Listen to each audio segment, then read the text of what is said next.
4 பேர் வாங்கிட்டா கோயிலுக்குள்ளே பணங்கிற பொருள். இதுவே ஒரு திருமணம் வீட்டுக்கு போறோம். திருமணத்துல நோட்டுல எழுதுனா அதுக்கு பெயர் மொய். மணமக்கள் கையில கொடுத்தா அதுக்கு பேர் அன்பளிப்பு. பேர் வாங்குதா? காலையில வாங்கினா நாங்க சம்பளம், மேலையில நீங்க கொண்டு வந்து கொடுத்தா அதுக்கு பேர் அன்பளிப்பு.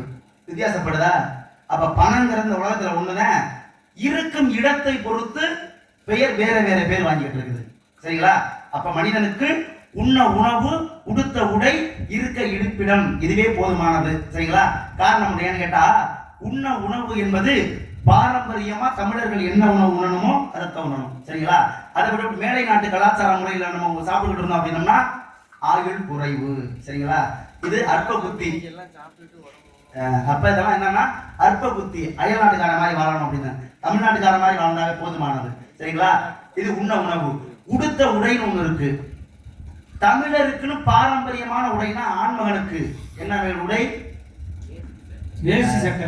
ஆண்மகனுக்கு வேட்டி சட்டை, பெண்மகளுக்கு புடவை என்ற பாவாடை சாக்கெட்டு. சின்ன குழந்தைங்களுக்கு, பெரியவங்களுக்கு புடவை. காரணம் என்னன்னு கேட்டா, ஒரு ஆண்மகன் வேட்டி கட்டினானா 8 முழம் 4 முழமா குறைஞ்சிச்சு. ஆமா. ஆனா அன்னைக்கு 8 முழம் ஒரே முழமா குறைஞ்சிச்சு. அப்படின்னா கோவணத்துக்கு பேர். அந்த கோவணத்தை கட்டிக்கிட்டு அப்பச்சி வயலுக்குள்ள இறங்கினார்னா 4 காலி நிலத்தை உழுதுபட்டு தான் திருப்பி மேலே ஏறுவார். அப்ப 8 முழம் 1 முழமா குறையுதுன்னா விவசாயம் பார்க்க போகுதுன்னு அர்த்தம். புரியுதுல்ல? நல்லா புரியுதா?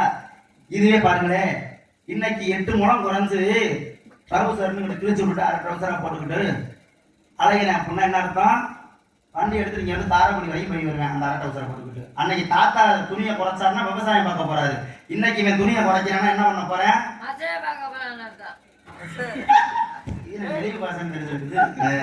இன்னைக்கு துணியை குறைக்கிறானா அவன் சொன்ன மாதிரி இருக்கட்டும்.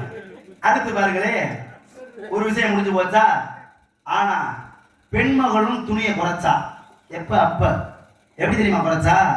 ஒரு கர்ப்பஸ்தரி வயலுக்கு போறா. வயலுக்கு போகையில அவளுக்கு கர்ப்ப வலி வந்துருச்சு. எது என்ன வலி? பிரசவ வலி வந்துருச்சு. அவ என்ன பண்ணுவானா, சேலையை எடுத்து சுக்கு சுக்கா கிழிப்பா, துண்டு துண்டா. சரியா? கிழிச்சு முடிச்சு என்ன பண்ணுவா, ஒரு பகுதியை கிழிச்சு பிள்ளைய தொடப்பா. பிரசவம் அவளே பார்த்தா அந்த காலத்துல. பிள்ளைய தொடப்பா. இன்னொரு பகுதியை கிழிச்சு பிள்ளைய தூக்கி பிடிக்கிறதுக்கு வச்சுக்கிட்டா. இன்னொரு பகுதியை கிழிச்சு என்ன பண்ணா தெரியுமா? புல்லு கட்ட சுமந்தா. அடுத்து இன்னொரு பகுதியை கிழிச்சு மேல மூடிக்கிட்டு, இன்னொரு பகுதியை கிழிச்சு கீழே கட்டிக்கிட்டு, புல்லு கட்டையும் தூக்கிக்கிட்டு, குழந்தையும் தூக்கிட்டு மாட்டை பிடிச்சிட்டு வந்தா அந்த காலம். அன்னைக்கு துணி குறைஞ்சிச்சு அப்படின்னா இப்படி கிழிச்சு, அன்னைக்கு துணி குறைக்குதுன்னா அவர் சொன்ன மாதிரி அப்ப மாசம் இப்ப காலிய. அப்ப காரணம் உண்டு. ஏன்னு கேட்டா, அன்னைக்கு துணியை குறைச்சானா காரணம் சொல்லியாச்சு. ஆனா இன்னைக்கும் குழந்தை பிறக்கிறதுக்காக என்ன பண்றாங்க, வயலுக்கு போகையில ஒரு சுடிதார நைட்டியை போட்டு போய் அங்கே பிரசவ வலி வந்துருச்சுன்னா எதை பிடிச்சி கிழிக்கிறது? சேலை எத்தனை பெருசுக்கும் கிழிச்சு பிடிச்சார். சிரிக்குது பாரு பாட்டி. அப்ப அன்னைக்கு பெரிய சேலையாருக்கும் கிழிச்சு எல்லாத்தையும் மறைச்சு பிள்ளையும் தூக்கி வந்தாச்சு. நைட்டியை பிடிச்சி கிழிச்சா எதை மறைக்கிறது, எதை தூக்கிறது? நன்றி. அப்ப அப்பா எல்லாம் கேட்டுட்டு நம்ம பாரம்பரிய உடைய நம்ம மறந்தோம் அப்படின்னா வாழவே முடியாது. மேலை நாட்டுக்கெல்லாம் கலாச்சாரம் வீட்டுக்குள்ளே இருந்தேன். நம்ம காடுகரை ஓடி தெரிகிறவங்க நம்ம தமிழர்கள். சரிங்களா? அதனால அந்த சேலைக்கு பெருமையாக இந்த உலகத்துல பாட்டு பாடி வச்சா பாருங்க.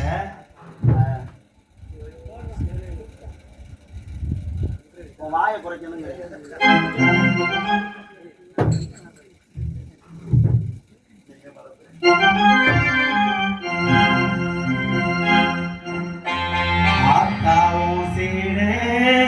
அந்த ஆகாயத்தை போல தொட்டில் கட்டி தூங்க, துணி கட்டி ஆடு, ஆத்துல மீன் குடிக்க, அப்பனுக்கு தடவட்ட பாப்பாலே சேத்தனுக்கே தோணும். செத்தாலும் என்ன போத்த வேணும், செத்தாலும் என்ன போத்த வேணும்.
நீச்சல் பழகிய பண்ண பூஞ்சோடே விருந்தரி புலனா படுத்து கிடந்ததும் பூந்தேரானே பண்ண பூந்தோரதானே உள்ள நடித்து வச்ச அழகு முத்து மாலே பயமற்ற வீரர்களுக்கு கட்டு போடுதே மயிரகோ சேலை மனசுக்குள்ள விரியும் வெளுத்த சேலையில சோலைகளை வெளுத்த சேலை திரி விளக்கு போட்டாயிரு ஆத்தாவும் சேரே அந்த ஆகாயத்தை போலே ஆத்தாவும் சேரே அந்த ஆகாயத்தை போல துடிக்கட்டி தூங்கு துடிக்கட்டி ஆட ஆப்பிளம் துடிக்க அவனுக்கு பார்த்தாலே சேத்தனைக்கே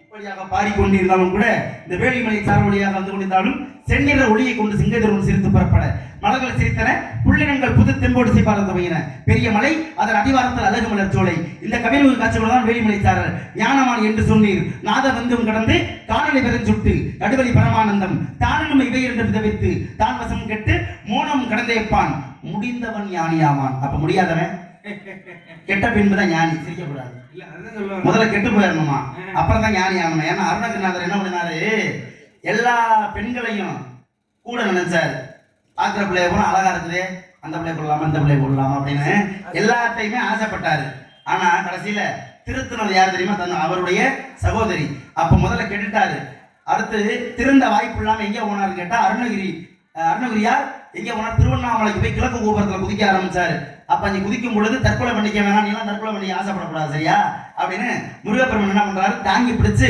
முத்தை தரு அப்படிங்கிற அடியை எடுத்து கொடுத்ததுனால முத்தை தரு பத்தி திருநறி அத்திக்கரை சத்தை சிரவண முத்தைக்குரு வித்து குருவரை என போதும் அப்படிங்கிற பாடல் திருப்புகளை பாடத்துக்கு வல்லமை பெற்றது எது அப்படி கேட்டா கெட்டதுக்கு அப்புறம் தான் கெட்டதுக்கு அப்புறம் தான் ஞானியா மாறினாரு காரணம் முடியும்னு கேட்டா இந்த முத்தை தருங்கிற பாடலை பாருங்களே எல்லா எழுத்துக்களுமே ஒற்றெழுத்துக்களா வரும் தமிழ் படித்தால் மட்டுமே தமிழ் பேசினால் மட்டுமே ஆயுள் அதிகம் மற்ற மொழிகள் பேசினா ஆயுள் அதிகமே கிடையாது ஏன் தெரியுமா தமிழ் மொழியில மட்டும்தான் ஒற்றெழுத்துக்கள் அதிகம் சரிங்களா இக்கு இங்கு இட்டு இத்து இப்புன்னு சொல்றோம்ல இதெல்லாம் சொல்லும் போது பாருங்க நம்ம நுரையீரல்ல இருந்து பிராணவாயு உயிர் வாயு வெளியே போகாது காத்து வெளியே போகாது ஆனா இங்கிலீஷ்ல டஸ்ஸு புஷ்ன்னு பேசுறாங்கல்ல ஆங்கிலம் அது பேசும்போது பிராணவாயு வெளியே போகும் அதனால தமிழ் பேசினா ஆயுள் அதிகம் மற்ற மொழி பேசினா ஆயுள் குறைவு எல்லா ஆராய்ச்சியாளர்களுமே ஏத்துக்கிட்டாங்க ஏன்னா என் புள்ள இங்கிலீஷ் மீடியத்தில் தசு புசுன்னு பேசுது சொல்றது எல்லா பெற்றோர்களும் ஆனா தமிழை சரியா பேசாம இருக்குது அதை யோசிக்கிறது இல்லை சரிங்களா அப்ப தமிழ் மொழியை வளர்க்க வேண்டும் என்றால் இந்த தமிழ் குடிகொண்டிருக்கக்கூடிய இந்த குறிஞ்சில்லத்தை வர்ணிக்க வேண்டும் இதே இடத்தில் தங்கி விடலாம் என்ற ஆசை இருக்கிறது நல்ல இடமா இருக்கு தங்கலாம அடுத்த வருஷம் வரும்போது கலையரங்கமா இருக்கணும்னு ஆசை இருந்த போதிலும் கூட இந்த இடத்தை வர்ணிக்க வேண்டும் என்றால் சோலைமலை ஓரமாக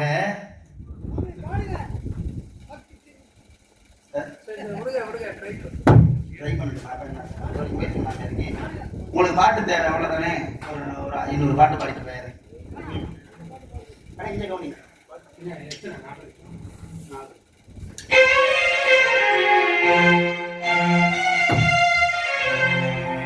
சோலைமலை ஓரம்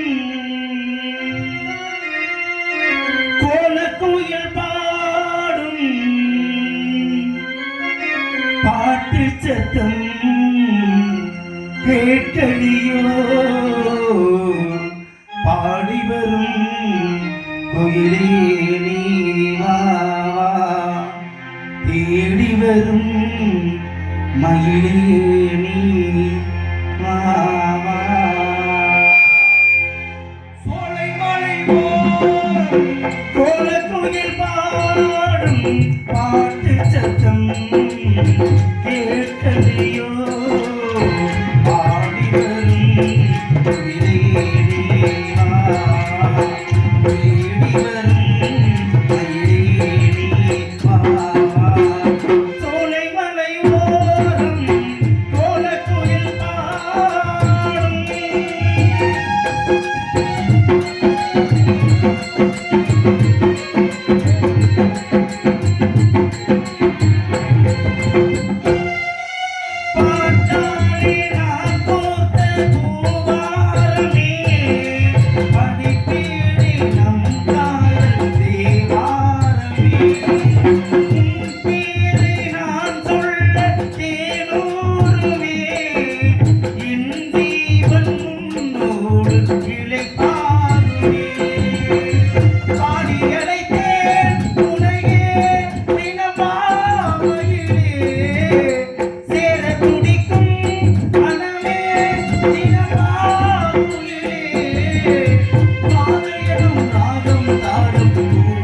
ஓயும் முன்னே வருவே ஜீவன் ஓயும் முன்னே நான் வருவேன் உன்னிடமே. அன்பே ஆருயிரே, ஆசை பூங்கினியே. இப்படியாக பாடிக்கொண்டிருந்தாலும் கூட இவ்விடத்தில் ஏதேனும் சத்தம் கானம் கேட்கிறதே. ஆளுளம் சோ கிங்கினி சிலம்பு மணி சங்கம் யாழ் வேகுழல் பேரி மத்தளம் குயிலின் குரல் என்று சொல்லக்கூடிய தசநாதகம் இருந்து சேர்க்கின்ற சிலை விட தேனி இனிய சிந்தமன் சொல்லெடுத்து ஆளுளம் பாடுகிறார் என்கிற ஒரு சீமாட்டி அன்னவளை விடுத்து முன்னே காட்டி கண்டிப்பாக தமிழ் யுத்த போட்டி நடத்தியே தீர வேண்டும். காரணம் என்னவென்றால் இந்த உலகத்தில் யாராவது ஒரு ஆளு நம்மளை எதிர்த்து அருவாள வெட்ட வந்தா வெட்ட வர்ற ஆளை வர்ணிப்போமா? சொல்றாங்க கோடி போடுவாங்களா? ஒருத்தன் வெட்ட வர்றேன் அப்படின்னா அவன் அருவா தூக்கிட்டு வர்ற அழகா பாரு, என்னை வெட்ட அவன் பார்க்குற பார்வையை பாரு எவ்வளவு அழகா இருக்கு. யாராச்சும் வர்ணிப்போமா? இல்லை. ஆனா தர்க்கம் என்பது ஒருவர் பேச மற்றொருவர் மறுத்ததை எதிர்வாதம் செய்வது, இதான் தர்க்கம். சங்கரதாசாமி தர்க்கத்துல யாருக்கு வச்சாரு கேட்டா நாரதருக்கும் வள்ளிக்கும், அதான் தர்க்கம். அப்ப வள்ளிங்கிறது என்னுடைய எதிர்வாதம் பேசக்கூடிய எதிராளி, சரியா? துரோகிங்கிறது வேற, எதிராளிங்கிறது வேற. எதிராளி பேச்சு நிறைய பிறக்கும், துரோகிங்கிறது மௌனமாவே இருந்து பேசாமே இருந்து போட்டு எந்த இடத்துல கவுப்பாங்க தெரியாது, அதுக்கு பேர் துரோகி. அப்ப வந்திருக்கக்கூடியது எதிராளி. ஆனா எதிரியை போய் வர்ணிக்கிற தன்மையை சங்கரதாசாமி யாருக்கு கொடுத்தாருன்னா நாரதர், எனக்கு மட்டும்தான். அப்ப வந்திருக்கக்கூடிய பெண்மணியாரின் அழகை எதிரியை வர்ணிக்கிற ஒரு நல்ல உள்ள நான் மட்டும்தான். அப்படிங்கிறதுனால இவள் பாடும் குரலை ஆடோளும் பாடும் பெண்களாக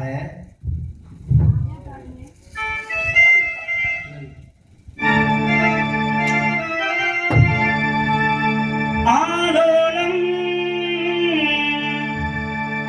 பாடும் தென்றலே ஆகாயம் தேடும் திங்களே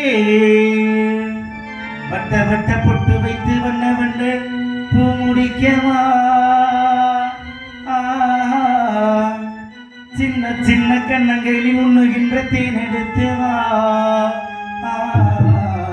ஆளோளம் பாடும் தென்றலே ஆகாயம் தேடும் திங்களே வட்ட வட்ட பொட்டு வைத்து வண்ண வண்ண பூ முடிக்கவா, சின்ன சின்ன கண்களிலே சுண்டுகின்ற தேன் எடுத்து வா. ஆடோளம் பாடும் தென்றலே ஆகாயம்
மைவடிவ குழலியார்த்த மதனத்தை கட்டு நிகர் ஒவ்வா மதியமானே செய்வடிவை சிற்றிழையை வேந்தோலை படைத்த வடிவு எவ்வளவோ யானறியே உண்மையாக கைவடிய திருமகளை படைத்து இவளையும் படைத்தனல் கமலத்தானே என்று கவித்துவமாக வர்ணித்த அந்த உலகத்தில் எல்லாத்துக்கும் ஒரே தந்தை அப்படி கேட்டா பிரம்மா, அவர் தான் படைப்பு தந்தை.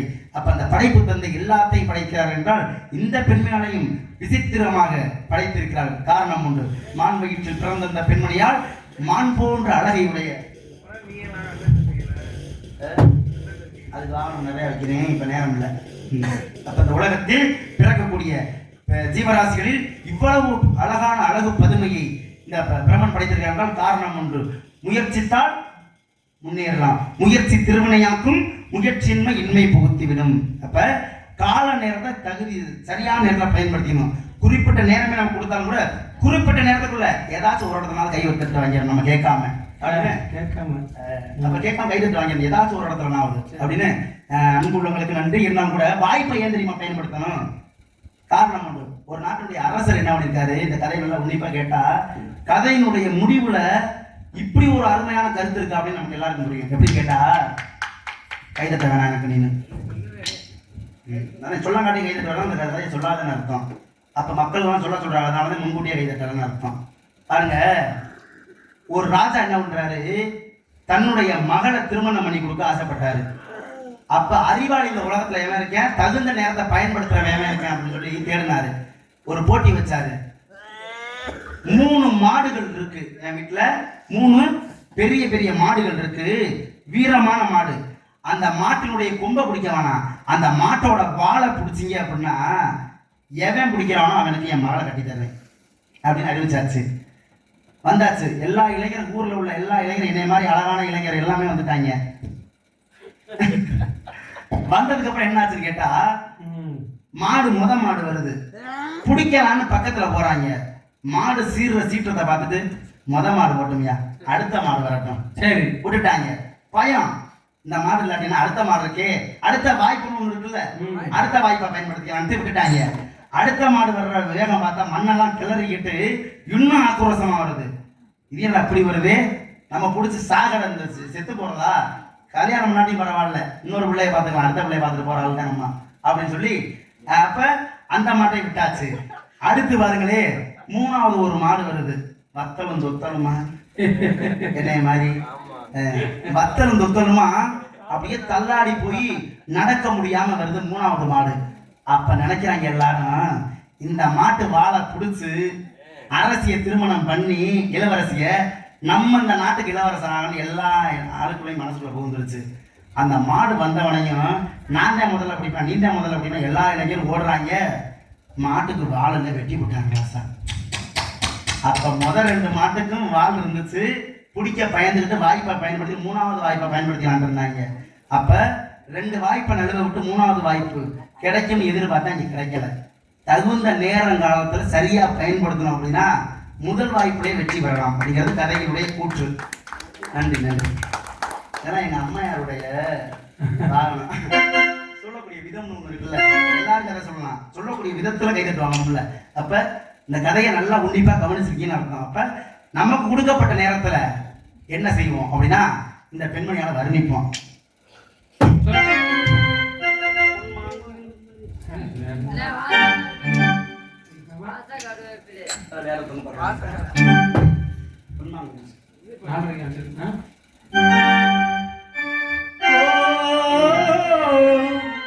பொன்மாங்குயில் சிங்காரமாய் பண்பாடுதே சங்கீத சாரல் எந்தன் காதல் பாதையில் உல்லாச பூங்குயில்கள் ராஜபார்வையில் ஓ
நாம் எவ்வாறு சினிமா திரையிசை பாடலை உட்புகுத்தி பாடினாலும் கூட நாடகத்தை எழுதினாரே சங்கரதாசாமி, அந்த சங்கரதாசாமிகள் எப்படி இந்த பெண்மணியாளை வர்ணிக்கிறார் என்று பார்த்தால் அவள் அழகை, சுந்தரத்தை, ஏன்னா பாலகாண்டம், அயோத்தியா காண்டம், ஆரண்ய காண்டம், கிஷ்கிந்த காண்டம், சுந்தர காண்டம், யுத்த காண்டம், உத்திர காண்டம்.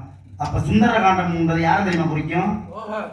சுந்தர காண்டம் என்பது ஆஞ்சநேய பகவானை குறிக்கும். அப்ப வால்மீகி முனிவராகப்பட்டவர் ராமாயணத்தை எழுதும் பொழுது ஒவ்வொரு இடத்துக்கும் தலைப்பு கொடுத்தாரு. அப்படி தலைப்பு கொடுக்கையில பாத்தீங்கன்னா அதுக்கு ஆஞ்சநேயர் காண்டம் தான் வச்சாரு, அனுமன் காண்டம்னு.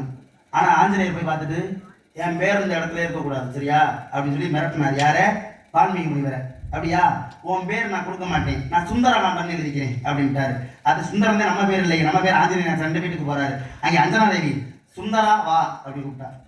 என்னம்மா அந்த சொல்ல என் பேரை சொல்லக்கூடாது, எழுதக்கூடாதுன்னு இருக்கேன், நீ சுந்தரன் என்னை கூப்பிடுறீ, அந்த சுந்தர காண்டம்ல எழுதியிருக்காரு.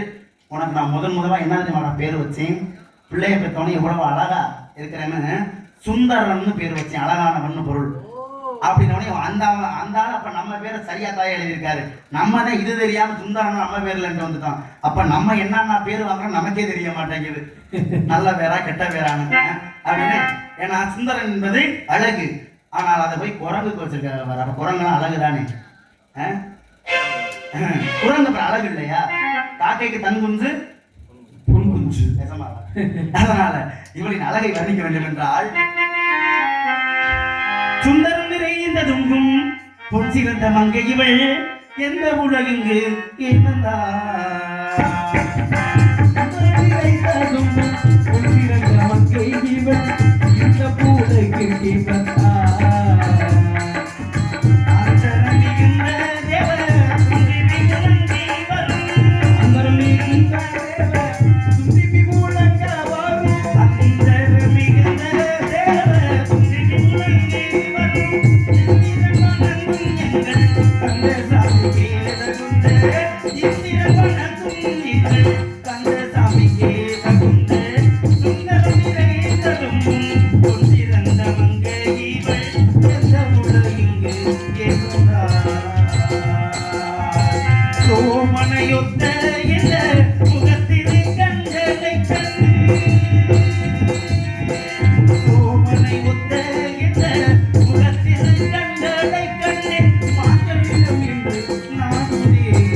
மணி யோசை ஒரு முன்னேற்றாங்க.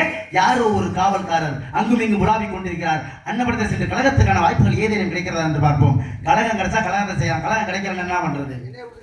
ஏய், கழகம் கிடைச்சா கலகத்தை செய்வோம், கழகம் கிடைக்கலன்னு வச்சுக்க ஊருக்குள்ள கழகத்தை ஏற்படுத்தி தான் போயிருவீங்க. நாராயணன்